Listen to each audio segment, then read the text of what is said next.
This still is the crazy time of the year where games are being played, but teams are looking for coaches. No one has been hired yet. All quiet in Jacksonville. I'm told that they're still working toward the possibility of Urban Meyer becoming the coach. You don't hear any other names coming up. They interviewed Arthur Smith on Sunday night. They checked that box. No other discussions of other interviews Monday or Tuesday. They're focused on Urban Meyer, and we'll see where that goes, and we'll see what else is happening. Good afternoon, Charean. How's everything? I'm just trying to stay in my lane today, Mike. Just stay in your lane. Staying in the lane is always the way to go. Sometimes the lane gets a little wider with everything that's going on, but yes, we stay in our lane and we get you through an afternoon of NFL developments. This one, and we're going to start in Houston, is both surprising and not surprising because the Houston Texans, who did not interview Chiefs offensive coordinator Eric Bieniemy last week during Kansas City's bye, and Bieniemy, the guy reportedly suggested to ownership by quarterback Deshaun Watson at the behest of Chiefs quarterback Patrick Mahomes. Bieniemy now is going to be interviewed by the Houston Texans. The problem is they can't interview Bieniemy until the Chiefs are done playing.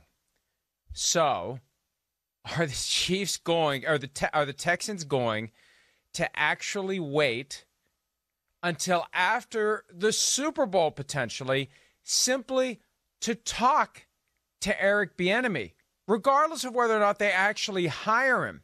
Are you going to put your entire process on hold until after the Super Bowl just to placate the guy that you have made angry and potentially pushed to the point where he wants out of town because you didn't interview him last week? Charean, I can't believe it. I can't believe it. That ship has sailed.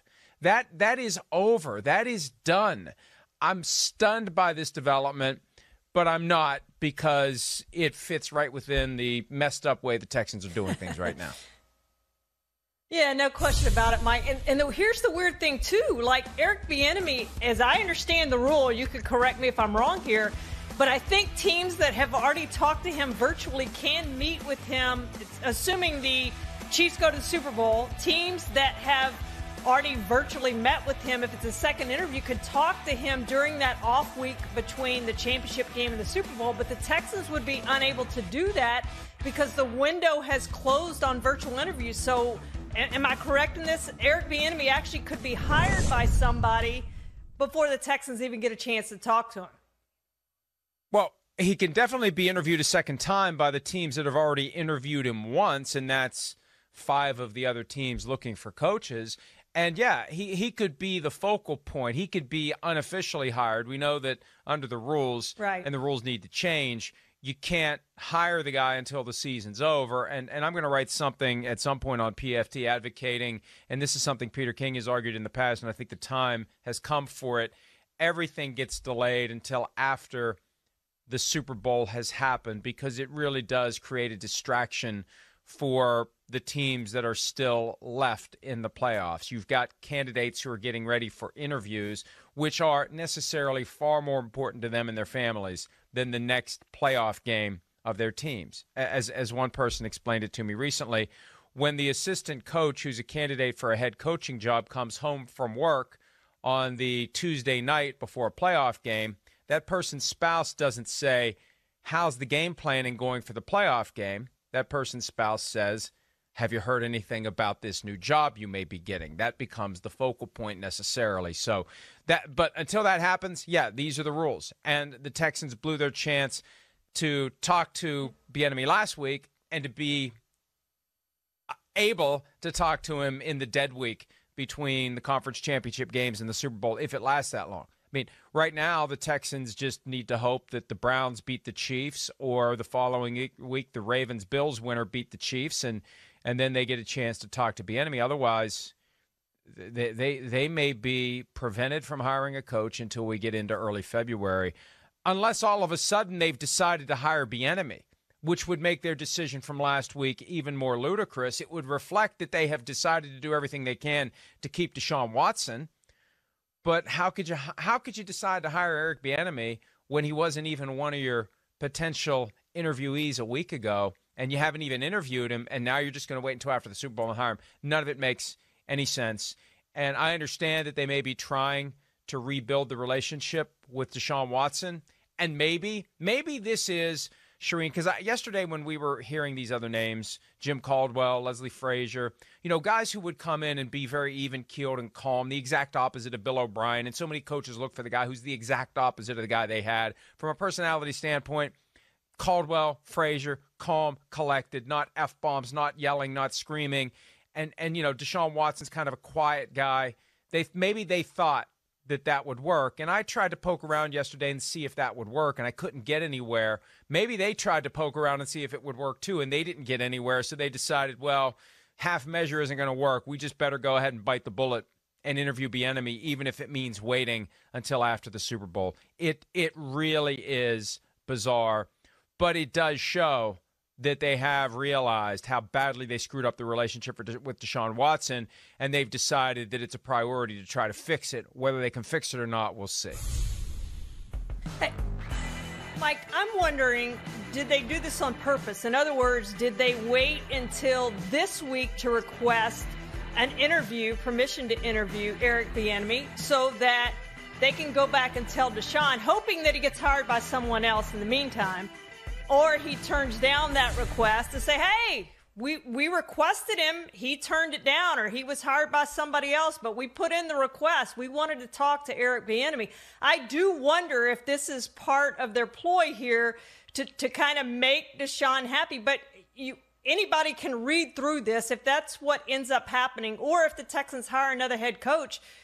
It absolutely is to just say to Deshaun Watson, okay, we'll request an interview with him, and we're going to hire somebody else anyway. So it's the whole thing is just weird, and it just plays into exactly what this organization is and has been and will continue to be, apparently, as they move forward, which, as I've said multiple times, the worst run organization in the NFL over the last year or so, that they've managed to just mortgage their future and do everything possibly wrong that they could do.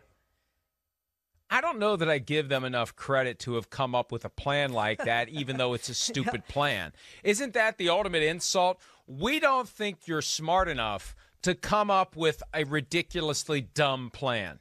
That's how bad it is right now in Houston, and that's what Nick Caserio is trying to address as the new GM of the team. Andre Johnson, the first great superstar of the Houston Texans, he chimed in with some strong support for Deshaun Watson and his apparent desire to dig in until he gets traded. And here's what Johnson had to say. If I'm Deshaun Watson, I will stand my ground. The Texans organization is known for wasting players' careers. Since Jack Easterby has walked into the building, nothing good has happened in/for the organization, and for some reason, someone can't seem to see what's going on. Pathetic, 3 exclamation points. That someone is Cal McNair, the owner of the team. And let me tell you, if I'm Jack Easterby right now, I'm getting nervous all over again, because it wasn't that long ago that Easterby's influence had diminished to almost nothing. It wasn't that long ago that the GM candidates were suggesting that moving forward, get rid of Jack Easterby. And then Jack Easterby goes to Cal McNair's house, and abracadabra, Nick Caserio comes from off the board to be the GM, and Easterby is safe. I think this whole push to get rid of Jack Easterby is back. It's real, and he's going to have to go back to Cal McNair's house and try some other magic spell, whatever it is that he's using to keep Cal McNair in his corner.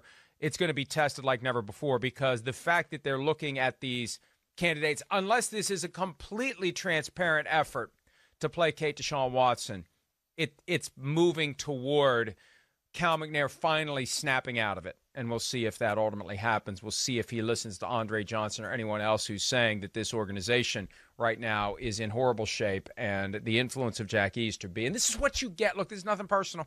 This is what you get when you give the keys to an NFL franchise to someone who isn't qualified, who doesn't have the credentials, who doesn't have the experience, and who has just been trying to climb and climb and climb and gain power. He's gotten power, and he has no idea how to properly use it to lead to a properly and successfully functioning football team. Hi, I'm Mike Tirico, and thanks for watching. Make sure to hit subscribe for the latest news and highlights from NBC Sports.